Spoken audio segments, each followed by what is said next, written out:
اس پر لا نہ یہ commercial metal کاٹ سکتے ہیں۔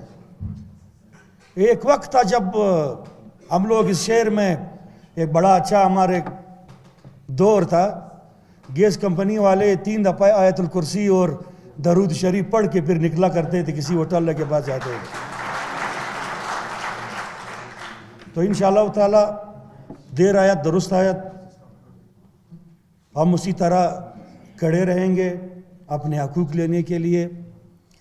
اور اس کے بعد ان سے بڑی تفصیل سے ہماری بات ہوئی، انہوں نے کہا کہ یہ فردر اور سٹینڈرڈ جو ٹیکسز ہے یہ ہمارے بس میں نہیں ہے، تو اس کے لیے ہم نے ہمارے وکلاء کا باقاعدہ ایک ٹیم ہے، انہوں نے ہم سے یہ وعدہ کیا ہے کہ انشاءاللہ تعالیٰ اس کو ہم ختم کر کے ہی رہیں گے۔ تو اس کے لیے ہم ان ٹیکسز کو ختم کرنے کے لیے جو کم سے کم ایک چھوٹے سے چھوٹے ریسٹورانٹ کے لیے 30 سے 40 ہزار روپیہ بنتے ہیں، ان چیزوں کو ختم کرنے کے لیے ہم انجمن تاجران بلوچستان اور all Balochistan restaurant and hotel association کے عہدیداروں نے یہ فیصلہ کیا ہے کہ ہم بلوچستان ہائی کورٹ جائیں گے، ان کے خلاف CP لگائیں گے انشاءاللہ تعالی۔ اور اس کے علاوہ جو بھی گیس کمپنی کا کوئی اہلکار آپ کی طرف آ جائے میٹر اتارنے کے لیے، اس کو بولو ایک کپ چائے پی لے اور جس راستے سے آئے اسی راستے پہ واپس جاؤ، کسی نے بھی اپنا میٹر نہیں دینا ہے، کسی نے بھی اپنا میٹر نہیں دینا ہے۔ جو آپ کو تنگ کرتے ہیں، میرا نمبر سب کے پاس ہوگا میرے خیال میں، کس کے پاس نہیں ہے؟ عبدالبصیر کے پاس نہیں ہے۔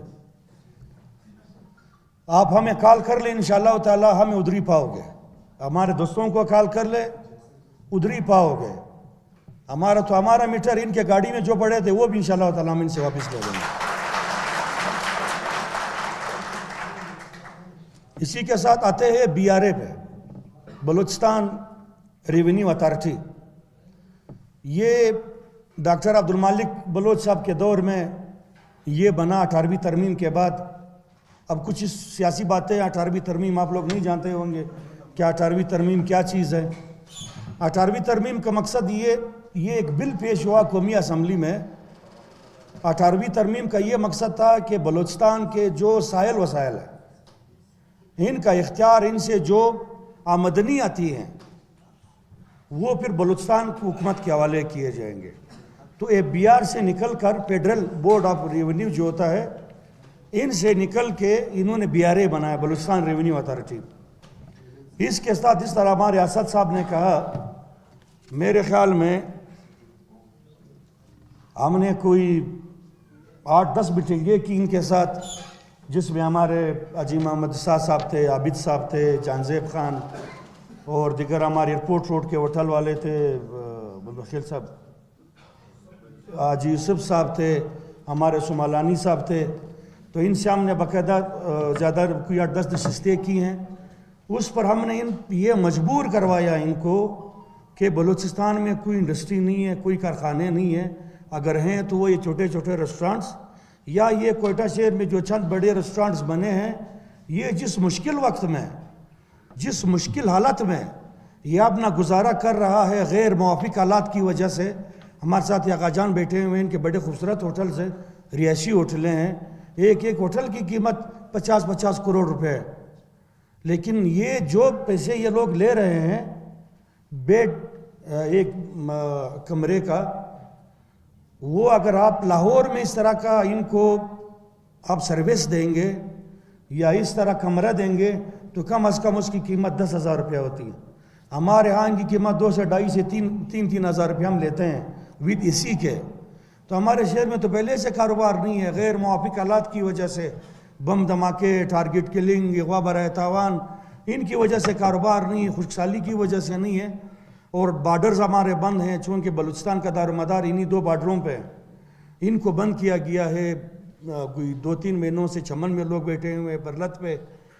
تو اگر آپ ہمارے ساتھ تعاون کریں گے، ہم آپ کو ٹیکس دیں گے، ضرور دیں گے، جو ٹیکس کا حقدار بنتا ہے آپ ان سے لے لیں۔ لیکن اگر آپ ایک چھوٹے سے ریسٹورنٹ والے کے پاس جاتے ہیں، ان سے ٹیکس لیتے ہیں، ان کا ہم کسی بھی قیمت پہ آپ کو اختیار نہیں دیں گے۔ پھر وہی سڑکیں ہوں گی، پھر وہی سڑکیں ہوں گی, وہی مرد آباد زندہ آباد ہوگا. آپ لوگوں کا بی آر اے کا چھوٹا سا دفتر ہے, برج الخامخاب یادینی دلت منور گن سر جوڑ سے ہوئی ہے.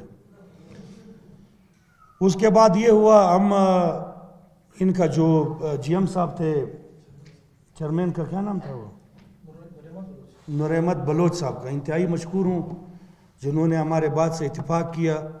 اور کچھ ہمارے ہاں کچھ کالے بیڑیے بھی ہیں جو کہ خود تو آرام کھاتے ہیں اور ہمیں بھی آرام کھانے پہ مجبور کرتے ہیں. پتہ نہیں کون سی چیز یہ وہ ملاوٹ کرتے ہیں, کون سا عوام کو لوٹنے کے انہوں نے طریقہ بنایا ہے. انہوں نے ان کے ساتھ یہ ایگری کیا ہوا تھا کہ 17%, یعنی 100 میں 17 روپیہ, 100 میں 17 روپیہ ہم کسی اور کے لیے کمائیں, اور 87 روپیہ ہم اپنے لیے کمائیں. پھر ہم نے کہا کہ سر بھائی جان آپ کے دماغ ٹھکانے پہ ہے, صحیح ہے, ہم وہی 100 روپیہ کماتے نہیں ہیں, ان 100 روپیہ میں ہم صرف 5 روپیہ کماتے ہیں, اس 100 روپیہ میں ہم 5 روپیہ کماتے ہیں, اور اس میں ہم 17 روپیہ آپ کو دے دیں, تو یہ لوگ اپنا کاروبار بند کر دیں, کس طرف جائیں گے یہ لوگ. پھر انہوں نے یہ کہا کہ جس کا بجلی کا بل 20,000 روپیہ سے کم ہے اس کے اوپر کوئی ٹیکس نہیں ہے, جن کا اس سے زیادہ ہے اس کے اوپر میرے خیال میں غالباً کوئی تین تھے, میرے خیال میں 3,000 سے 5,000 روپیہ انہوں نے یہ ٹیکس رکھ دیا ہے. تو ہم اسی طرح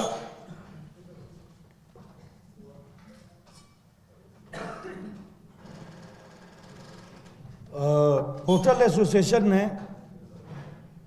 جس طرح آپ لوگوں کو معلوم ہے کہ 2005 سے لے کے 2006 سے لے کے اب تک ہم نے ہمیشہ جس بھی ہوٹل والے کا فون آیا ہے انشاءاللہ تعالی اس کا جو مسئلہ ہے حل ہوا ہوگا.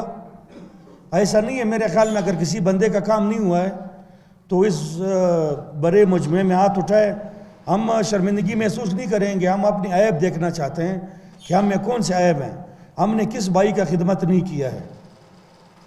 دا چار ٹیلیفون راغلی دیچ مشکار نہ دی ورکڑ. کچھ باتیں بھی پشتوں میں کر لیتے ہیں. عزیزان و تاسو ته معلومه ده چې زموږ د هوټل اسوسییشن د وجې د کوټې دا 13 لک انسانان چې کوم دي